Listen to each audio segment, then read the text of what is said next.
राजन जी, आपसे चर्चा शुरू करते हैं। इस तालिका को बनाने में आपकी भी राय हमने ली है। आप भी इसमें शामिल रहे हैं। और भी पत्रकारों से बातचीत करके हमने ये बनाई है। आप उनमें से एक हैं।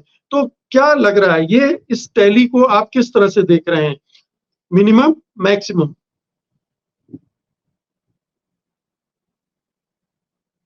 अनम्यूट कर लीजिए राजन जी।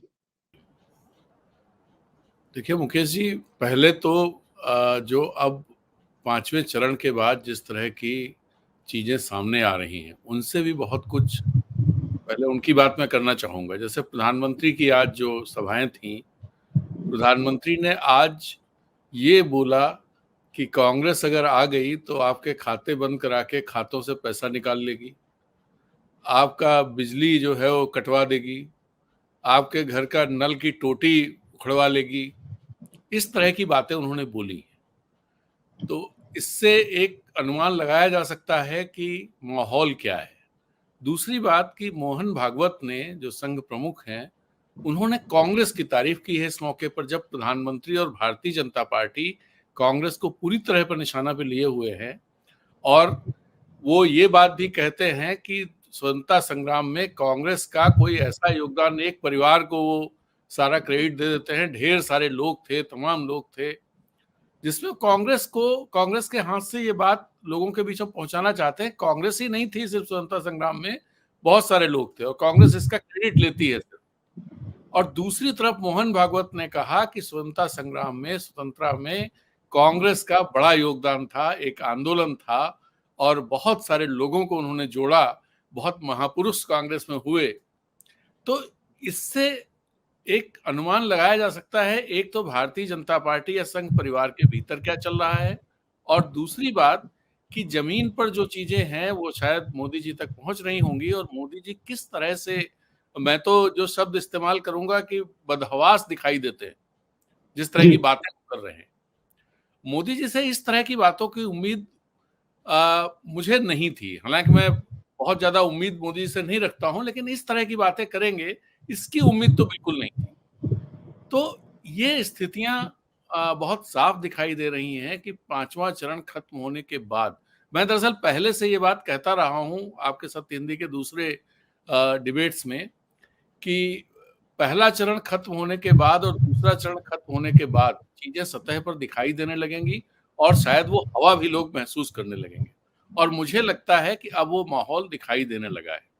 अब आते हैं जो आपने ये टैली तैयार की है। देखिए, उत्तर प्रदेश की ही बात करें तो उत्तर प्रदेश में पहले मुझे बिल्कुल नहीं लगता था, आप अगर कहें तो 2 चरणों तक मुझे ये नहीं लगता था कि बहुत ज्यादा कोई बड़ा इंडिया गठबंधन वहां पर प्रदर्शन करने वाली है या भारतीय जनता पार्टी का बहुत बड़ा नुकसान होने वाला है। लेकिन अब जिस तरह का माहौल उत्तर प्रदेश में दिखाई देता है, उसमें मुझे लगता है कि जो आपने दिया है 50-55, ये 50 में मैक्सिमम, मैं अपनी तरफ से अगर मैं कहूं तो 50 मुझे मैक्सिमम नजर आती है। और वो दिखाई दे रहा है, वो पूरा दिखाई दे रहा है। आप चौथे चरण को देखें, आप पांचवें चरण को देखें, और छठे चरण में जहां चुनाव होने वाला है वहां रैलियों में किस तरह की भीड़ हो रही है उसको देखें। और दूसरी बात कि प्रधानमंत्री की रैलियों में भीड़ तो प्रधानमंत्री की रैलियों में होती है। चलिए इसको मान लें, अगर राजन जी मान लें कि ये 5 सीट और घटा देते जी, 264 में से 5 और घटा दीजिए तो 259 पर आ गए। और दूसरे स्टेट्स में नहीं मुझे, हाँ ठीक है, मुझे दरअसल लग रहा है 50 मैक्सिमम। मैं अपनी राय दे रहा हूँ, निजी जी राय बिल्कुल। जी आपसे बात की थी तो मैं एक मोटे तौर पर बोल रहा था, लेकिन अब मैं अपनी राय दे रहा हूँ कि मुझे जो लग रहा है वो ये है। अब दूसरे राज्यों में अगर आए तो जो हमें राज्य दिखाई दे रहे हैं, बड़े राज्य जहां से भारतीय जनता पार्टी को बड़ा नुकसान होने वाला है, उसमें एक बड़ा राज्य है महाराष्ट्र। महाराष्ट्र में कितना बड़ा नुकसान होगा, मैं कई पत्रकारों से बात मैंने की, बहुत सारे लोगों से, और वहाँ के जो खबरें आती हैं, अखबारों में जो खबरें आती हैं, उनमें कुछ रीड करने की कोशिश करता हूँ, तो मुझे लगता है कि बहुत लंबा रेंज लोग लेकर के चल रहे हैं कि 20-25 से लेके 35-38 तक लोग बता रहे हैं कि इतनी सीटें इंडिया गठबंधन को आ सकती हैं। अगर इतनी सीटें इंडिया गठबंधन को आ रही हैं या आ सकती हैं, इसका मतलब भारतीय जनता पार्टी को वहां बड़ा नुकसान होने वाला है।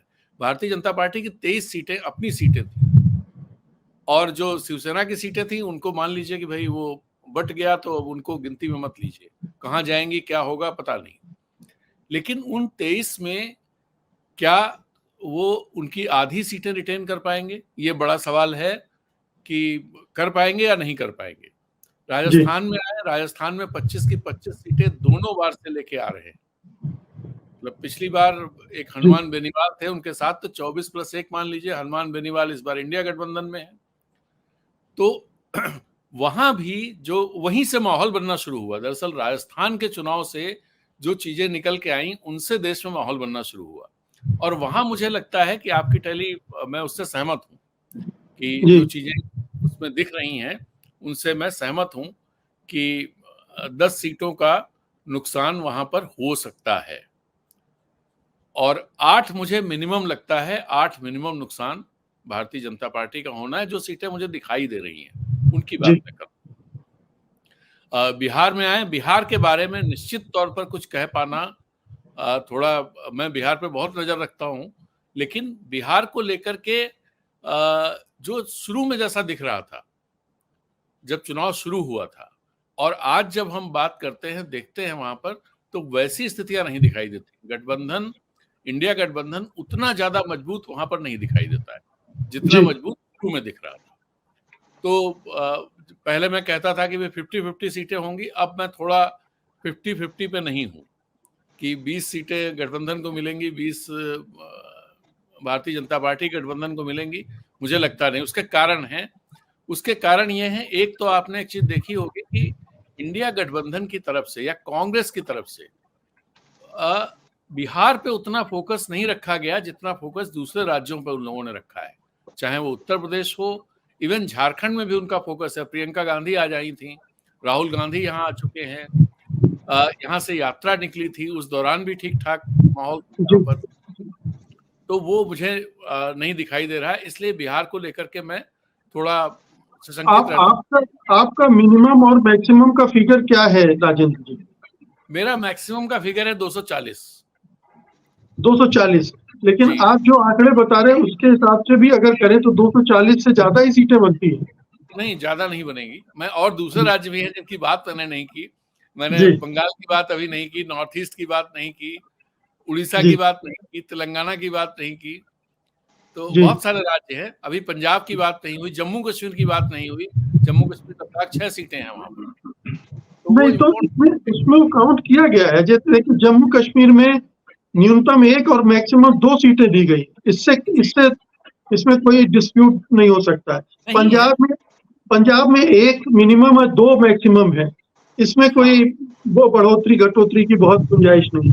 हरियाणा में 1 या 3 जो सिचुएशन है उसमें यही हो सकता है कि बेस्ट परफॉर्मेंस अगर होगा बीजेपी का तो 3 सीट से ज्यादा नहीं आ सकती है, ज्यादा से ज्यादा 4 हो सकती है अगर बहुत हुआ तो। जैसे इसमें अगर हम देखें तो राजस्थान में जो मैक्सिमम है वो मेरे हिसाब से बहुत ज्यादा है। उत्तर प्रदेश में जो मैक्सिमम है वो भी ज्यादा है। बिहार में ठीक लग रहा है, कोई बहुत मुझे उसमें वो नहीं लग रहा है। झारखंड में मैक्सिमम ठीक है। मध्य प्रदेश में मैक्सिमम ज्यादा है, 28 सीटें। मुझे नहीं लगता है कि मध्य प्रदेश में भारतीय जनता पार्टी इस बार जीत सकती है। इसमें से 3 और कम कर दीजिए, मैक्सिमम 25 ही रहेंगी। इसी तरह छत्तीसगढ़ में जो मैक्सिमम 9 है, ये मुझे नहीं लगता। जो आपका मिनिमम है वो मेरा मैक्सिमम है। उड़ीसा में जो आपका मैक्सिमम है ये हो सकता है, ये बहुत कुछ इस तरह का हो सकता है। तो मैंने ये भी एक संभावना जाहिर की है कि ये बीच की भी स्थिति हो सकती है। नहीं, मैं आपके उस पर सवाल नहीं उठा रहा हूँ। मैं अपना असेसमेंट बता रहा हूँ कि मुझे लगता है 240 सीटों के आसपास मैक्सिमम सीटें भारतीय जनता पार्टी की रहेंगी। सत्य हिंदी का ऐप डाउनलोड करें गूगल प्ले स्टोर पर।